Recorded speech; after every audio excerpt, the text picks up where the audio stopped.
Let's talk about assumable mortgages. So, what's interesting is I've been in the business for over 2 decades, long time. And it wasn't until just recently after COVID. So, COVID hit and rates went down to like 3% and, crazy low numbers. And then a year or two after, they shot up to 8%. And people were doing mortgages at much higher interest rates. Well, obviously, when somebody was going to buy a house, the sellers who got their loans back during COVID era, when it was 3%, 4%, 5%, have this really sweet rate, whereas the potential buyers don't want to pay the 6 or 7 or 8% that was available in the market. So after 20 plus years in the industry, assumable loans finally became a thing. So they are what they sound like. Somebody can assume the mortgage, take over the mortgage. But here's the catch. Not every loan program is assumable. The quote normal loans, the Fannie Mae, Freddie Mac, 30-year fixed rate loans, which is the majority of loans being done, more than 50% of loans being done are not assumable. Assumable mortgage are typically the government backed loans like FHA, VA, USDA. So those are assumable. So what you have is now folks saying, man, I can go buy a house. Rates are at 7 or 8% in today's market, but yet the seller has a 3%. And so the seller is thinking, man, I can sell my house because I would pay a little more for a house to get a 3% interest rate. But here's the catch. So if you're buying it, they got an FHA loan, let's say in this example, and let's say they bought their house for 400,000. They've paid down their mortgage, probably 20 grand, 30 grand. Let's just say 30 for the numbers. They paid $30,000 of principal down on their mortgage. So when they bought it for 400, let's say now their loan amount is 360, making that up, right? They put some money down initially. They've paid down their mortgage. So now they have a $360,000 mortgage at 3%. Me, the buyer, I'm excited about that. Here's the thing. If they bought it during COVID, a couple of years later, the appreciation and what house prices have done, sales price might be 500,000.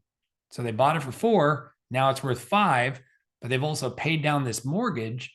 So now me as a buyer, I got to go in there and there's a $360,000 mortgage. They want to sell it for 500 grand.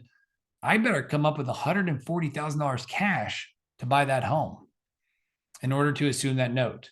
So a lot of folks don't have that cash, and that's okay, but it just means they likely can't go assume that mortgage because they don't have enough to cover that gap. So let's say somebody does have that difference. They can go cover that gap.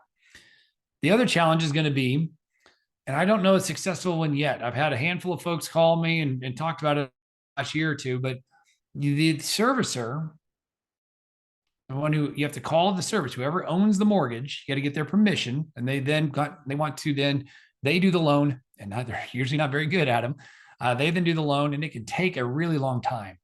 So if a seller has to sell the home to go somewhere, maybe job reload or something like that, or they need to sell the home to go buy their next home, I've heard these things can take months, multiple months to get them closed. And that's if they close. The servicer can say, well, think about it, and they'll do whatever they do. And it could take them months before they even give you a yes or no. So assumable loans, in theory, they're amazing. They're great. They're wonderful. I just haven't seen a lot of them get actually implemented and done. And the VA, let's talk about that real quick too. So for VA, for veterans, if the house was a VA loan, yes, it is assumable. But if somebody comes in and they're not a veteran and the new buyer does not have the entitlement to put on the home because they're not a veteran, then the veteran's entitlement still stays tied up in that mortgage. So a veteran may not want to do the assumable mortgage to a potential buyer because they may need and want that eligibility to go then buy their next home, again, using the VA home loan. So again, not a thing. And then lastly, certainly haven't seen a lot of these, hardly any, but if conventional ARMs, meaning adjustable rate mortgages, those two, some can be assumable. We just haven't seen many of those because when rates were at 3, 4, and 5%, people weren't taking ARMs. People weren't getting adjustable rates. They were doing a fixed rate mortgage because the rates were so freaking low. So ultimately, assumable loans, they're cool. It's a fun marketing feature. You need to know you have, if you're that 1 out of 100 that gets the right buyer and you can sell it and you can have the time to wait, congratulations.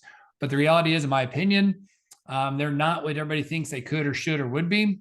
They're good in theory. I just haven't seen it practiced in reality. And that's just me and my 2 cents. certainly if you have questions or, hey, if you got a success story, I'd love to hear it. Reach out to me and let me know something good that happened with these things. But as always, if you got questions, reach out to the Mortgage Mark team. We are here to help answer questions, forward, share, subscribe, all the stuff you know what to do. And as always, thanks for watching. And when you think mortgage, think Mark.